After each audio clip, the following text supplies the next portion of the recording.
If your to-do list feels less like a plan and more like a mountain, you know the weight of overwhelm. It's a quiet paralysis that settles in, where the sheer volume of tasks makes it impossible to choose just one. This isn't laziness, it's a state of being completely saturated, where your mind, trying to process everything at once, simply freezes. That feeling isn't a flaw or a lack of discipline. In fact, it often stems from the opposite. Most people who feel stuck care deeply about the outcome. The first move just feels heavy because the stakes feel so high. The real culprit is something called starting friction. It's a quiet internal resistance that manifests as mental static, a sudden wave of fatigue, or that persistent looping whisper. Where do I even begin? It's the invisible barrier between intention and action. 3 things fuel this friction: ambiguity about the first step, the pressure to do it perfectly, and a massive overestimation of the energy required just to begin. We visualize the entire staircase, from the messy start to the distant, perfect finish. The climb feels so daunting that we never take the first step. So, let's forget about conquering the entire staircase. Instead, we're going to build a small, simple on-ramp. In this video, we'll explore a simple, 5-minute system designed to dissolve that starting friction. The goal isn't to find a burst of motivation, but to generate a gentle current of momentum. We'll do this by making the first action so small, so manageable, that it becomes easier to simply do it than to continue avoiding it. Let's begin. There is a small pause before every task. Before you open the document, before you tie your shoes, or before you take that first keystroke.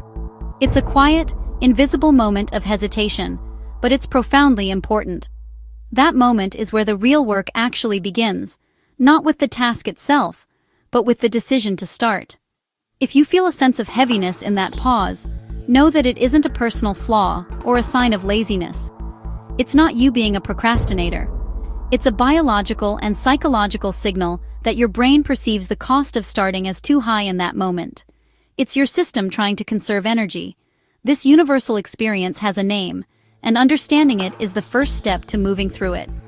Psychologists call this phenomenon starting friction, and it's primarily driven by 3 distinct forces.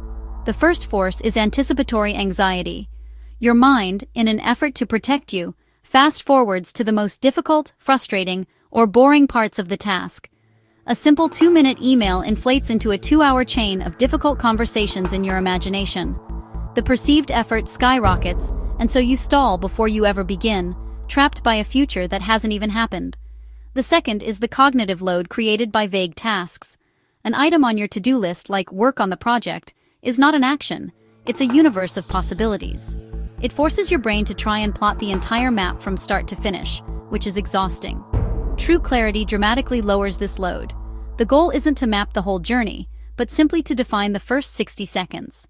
And third is the ambiguity of the first physical action. When your body doesn't know the very next, concrete move to make, you hit an invisible wall. This is where you must be ruthlessly specific. Don't just write the report. Instead, open the file and write the title. Don't just go for a run. Instead, put on your shoes and step outside the front door.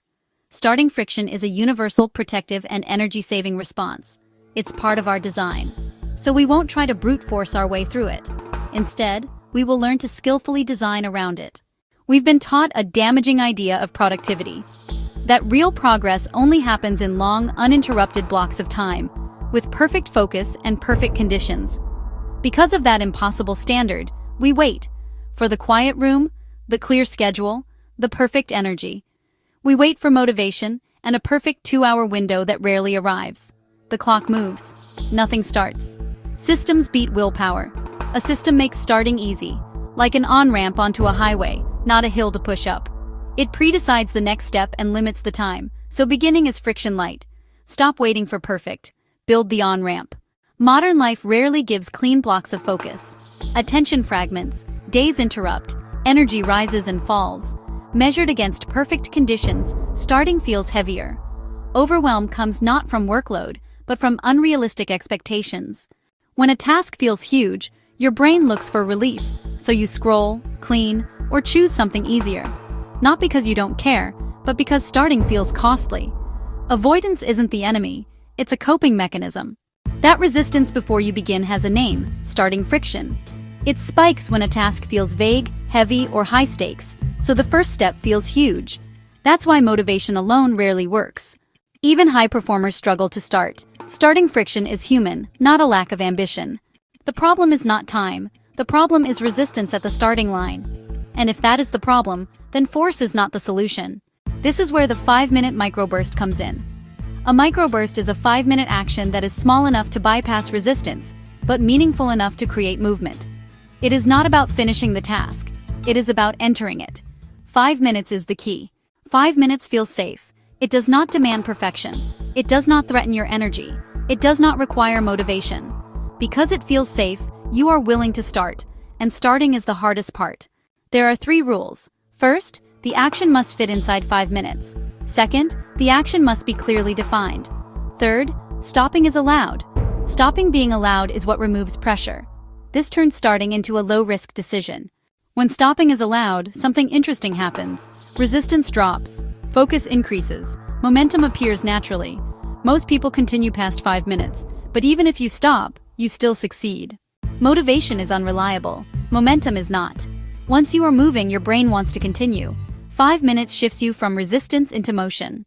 Let's walk through 3 common scenarios where the 5-minute rule can dissolve resistance. First, a work example. You've been avoiding a difficult client email. It sits flagged in your inbox, a small icon representing a growing weight of expectation and anxiety. Each day you see it, the mental barrier to opening it gets a little higher.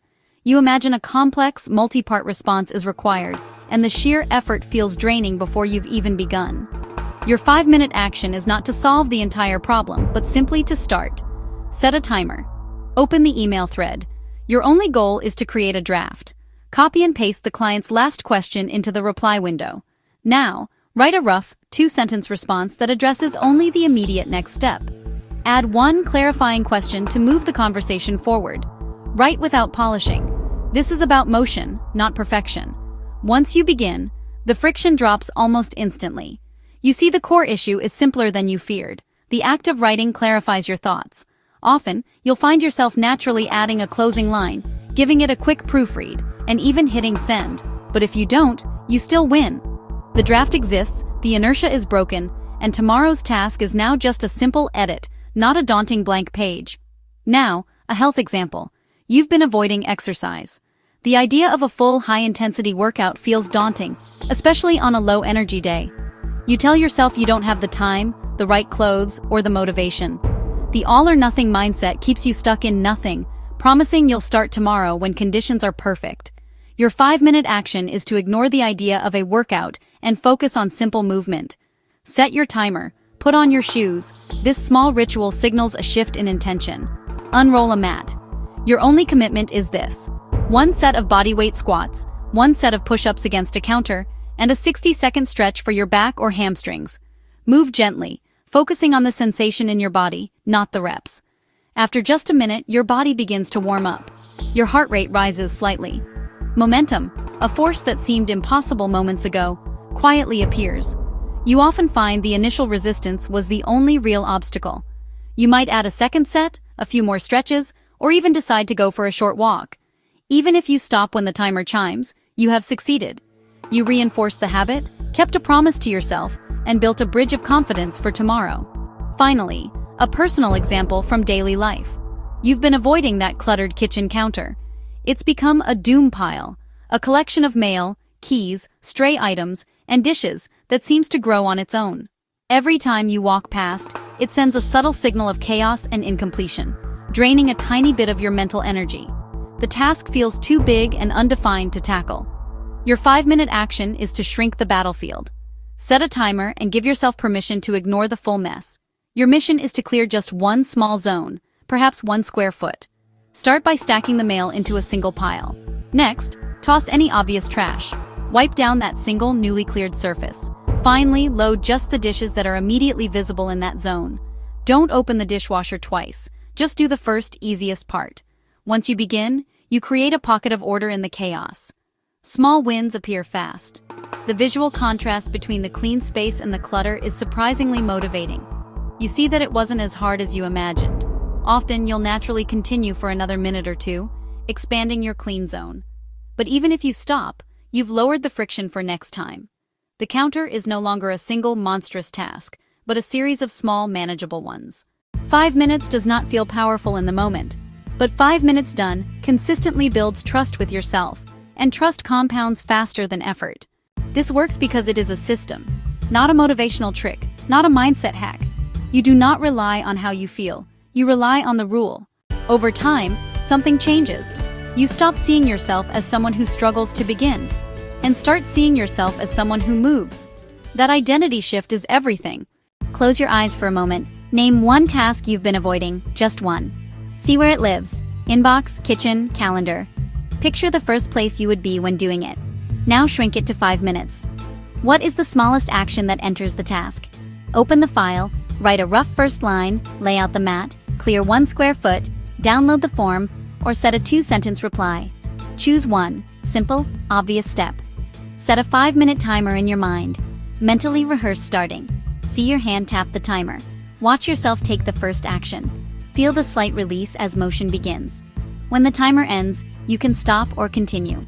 Either way, you succeeded. You started.